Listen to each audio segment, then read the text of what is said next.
You know, many people will tell you that the last great John Carpenter film was In the Mouth of Madness. I respectfully disagree.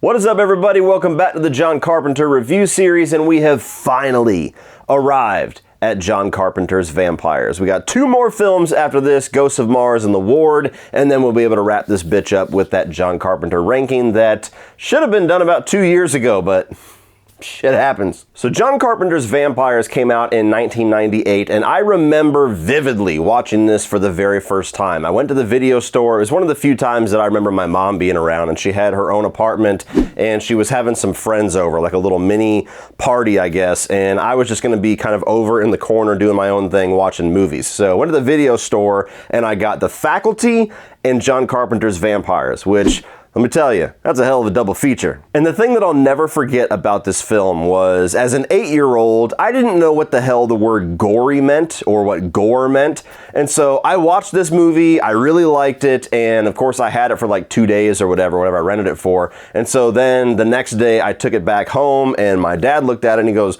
"What's this? Is it good?" I'm like, "Yeah, it was cool." He goes, "Is it gory?" And I said, "No." I guess I didn't know what the fuck he was asking me.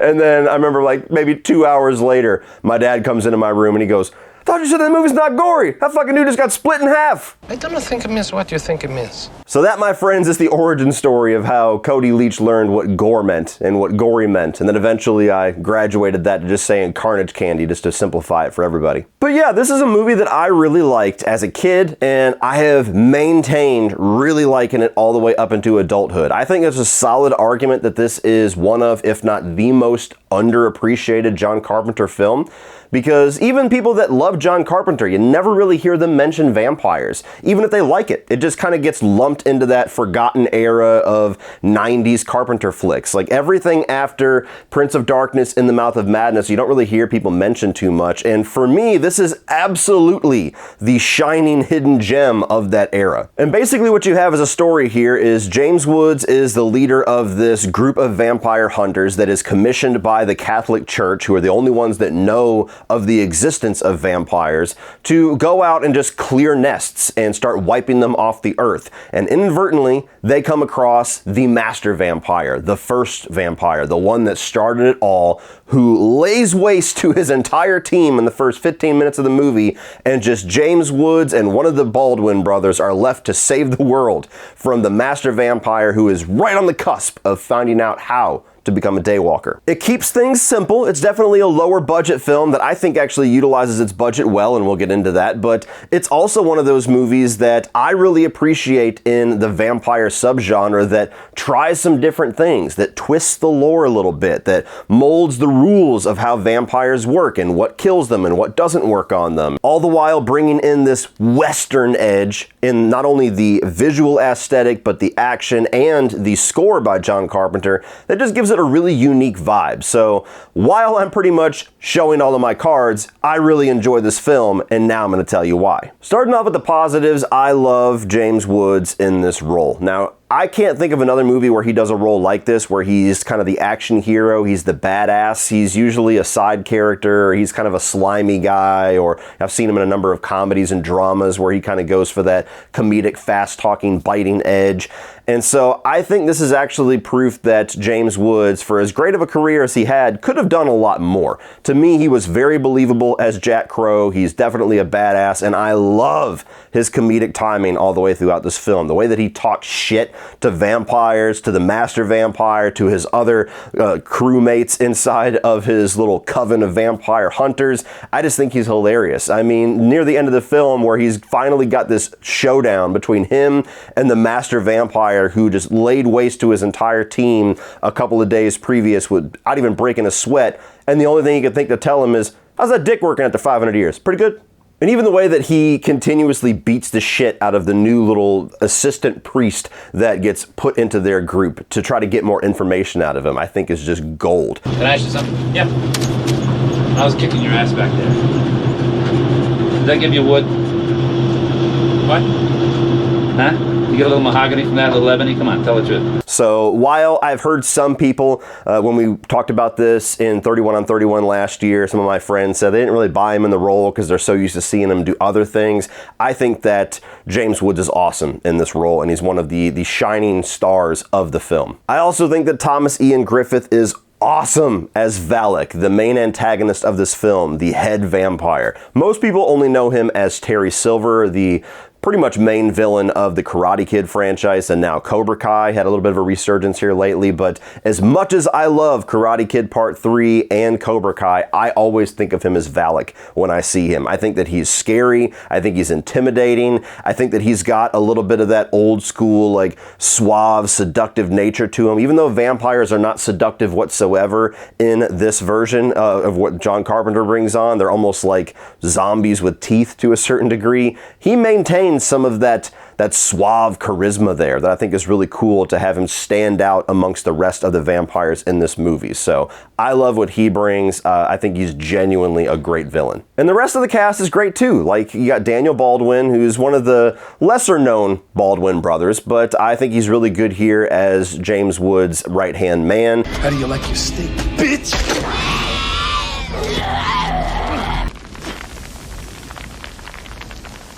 Nothing like a little head, eh, Padre? I like how he's very much got just as much of an attitude as James Woods, and sometimes it comes to head a couple of times in the movie, and their friendship antagonism is really fun to watch. The new young priest is an actor that I have not seen do anything else, but I think he's a really good mix in there, where he's very timid and hesitant for the first half of the film, and then as soon as shit kicks off in the third act, he's a badass just alongside everybody else that's left alive. Even the prostitute in here, Katrina, who's played by Cheryl Lee, I believe is the name of the actress. She does a great job too. She's just supposed to be kind of under a trance throughout most of the film, and scared and sick, and I think every single scene that she's in, she sells it. So for having a movie that is so easily forgotten in 90s horror flicks, I think they do a damn good job at building a cast, and Carpenter did a great job at directing his actors. This is also a seriously underappreciated effort in practical effects in John Carpenter's filmography. I don't know if it's because of the lower budget, or maybe because of some of the backlash that he got with Escape from LA being so digital effects heavy and not being the best version of CGI effects at that he went back to old school, went back to practical. But there's a number of gore effects in this movie that are great. I think the makeup on all the vampires is subtle but very effective, with kind of making them look dead and having veins and pale skin, and, you know, some of the effects on their eyes. But namely the gore effects is what's impressive here. There's a kill at the beginning of this film, which is the one that my dad stormed into my room asking me about, where Bobby from Sons of Anarchy gets split in half like a loaf of bread, and it's just full practical. It looks actually like his body got split in half, and then blood and guts and tendons are just spilling out of him. The number of neck bites that we get here, where there's just a giant chunk of skin torn off to expose all of the things inside of your neck. It's a gnarly vampire film. You know, it's one of the gorier John Carpenter films, which again, nobody ever seems to bring up. I also like how simplified the story is. It's kind of a revenge tale to a certain degree, but also having this ticking time element in there to bring urgency and to bring some tension into it. Valak lays waste to James Woods' entire team. He wants to get back at him, but also has to stop him so he doesn't become the all-powerful vampire that cannot be killed, and then the human race is basically fucked at that point. So it's a very simple chase movie where they're out in the desert trying to find this vampire, trying to beat him to this sacred cross. And along the way, you've got some vampire nests that they have to clear out. You also have some mystery going on regarding the Catholic Church and like the origins of this team and the mission, and how exactly Valak knew they were coming, and how he knew James Woods' character's name. And so there's a bit of intrigue in there about who's the mole, who's the one that betrayed them all, that you're waiting to find that out. And I think it all comes to a nice little culmination in the third act, and it's also paced pretty well. I mean, you know, it's got a bit of a lull in the middle there where it focuses a lot on the exposition and building out the world and building out the relationship with the Catholic Church, but it starts with a bang with a bunch of vampire killings, the slaughter at the motel, and then in the third act it's just a straight up Western action flick basically that ends with a lot of bloodshed and a lot of exploding vampires. So it's a fun flick that keeps things simple and also really utilizes its low budget well. The times where it pays to not try to go over the top and try not to overextend your budget by having POV shots when the vampires are flying, or even sections where like Valak's trying to get on top of a train to travel to where he's trying to go, and it's so very clearly just a section of a train with a bunch of fans blowing on him, but the way that Carpenter shoots it makes it convincing and doesn't have to do any like CGI or anything to make it look worse to give it a bigger show than it really needs to have. And even the action sequences that start and finish off this film where they're basically clearing vampires out. Not only do I like the uniqueness there where they actually have a crossbow that's attached to a metal line and they just drag their ass outside into the sun because sunlight's really the only true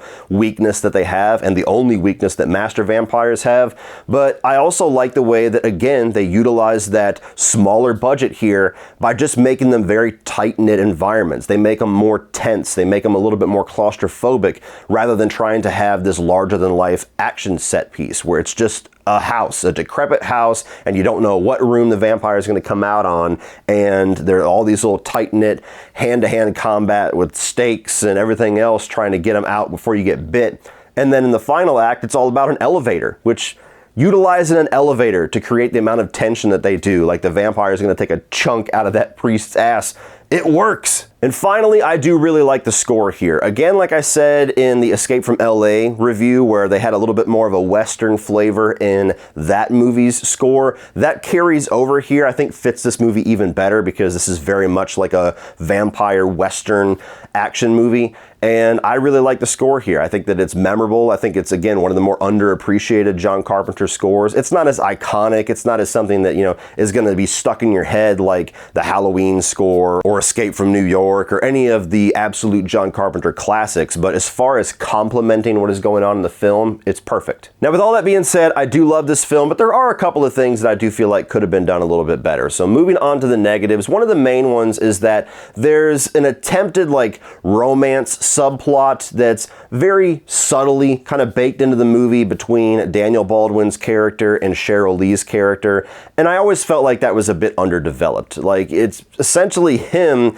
not liking her whatsoever, not giving a fuck about her, and then she bites him, and throughout the movie he just kind of grows to like her and eventually really love her, where they kiss in the third act of the film. And it's just always felt like there should have been more screen time between them to build that, primarily on Cheryl Lee's side. It just kind of seems like Daniel Baldwin has been attracted to her and just kind of says, fuck it, I guess I'll just go with her. Like, he gets bit, he realizes they're both doomed to walk the earth, so might as well get a piece of ass to walk the earth with. That's kind of how the plot kind of feels to me when I watch it. I never really get from her character's perspective that she actually likes Daniel Baldwin for one thing, but actually starts to love or have some kind of a relationship with him by the end.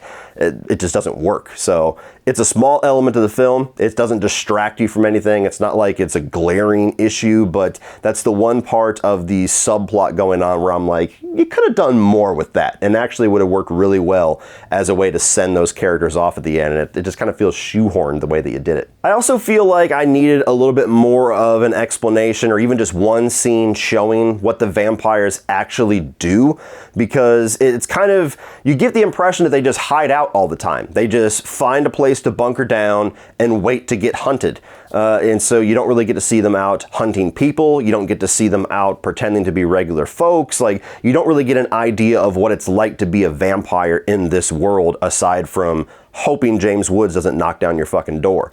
So for as much as I like how tight and simple the story is, I could have used at least one scene showing Valak or somebody else just doing vampire shit to give me an idea of what their life is like in this world. And the final issue is that I've always felt like the final fight between Jack Crow and Valak was a bit quick. Now, the third act is not quick. The third act has a lot of different things going on with it, so it doesn't feel like it's rushed to the climax of the film. But when you finally get these two characters together in a room where they're going to go blow to blow, and Valak is certainly weakened by the sun being out and him being out of options, I just feel like the fight's over before it even starts. And so it's always felt like we could have had a bit more there. I don't know what exactly they could have done because, again, smaller budget, and they're going for that tight claustrophobic fight scene there, which they do pull off pretty well in the third act, but I wanted it to last longer. He basically stabs him with a cross, talks shit, and then knocks some boards out of the way and he dies.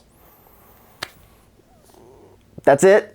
To kill the master vampire, the one that was going to destroy the entire world? Like, I need a little bit more, John. Just a little. But all in all, guys, I've always loved this film. It's one of my favorite vampire flicks. I love the style of it. I think that it is genuinely John Carpenter's last great film, even though a lot of people say it was In the Mouth of Madness. I think it's vampires. James Woods is great in the role. Thomas Ian Griffith is great as the vampire Valak. I like the simplicity, the Western edge and everything. It's just a really fun, unique vampire film that I think still holds up because John Carpenter kept everything simple and kept everything practical, so it has not aged poorly whatsoever. Well, that's it for this one, guys. If you enjoyed that, please click over here for all of my John Carpenter reviews, and I'm also going to put that 31 on 31 Creatures of the Night episode where we actually included John Carpenter's vampires as well as a bunch of other vampire werewolf films, so check that out. Like, share, hit the subscribe button so you don't miss the rest of this review series next week, and as always, remember, opinions are like assholes, but that doesn't mean you have to be.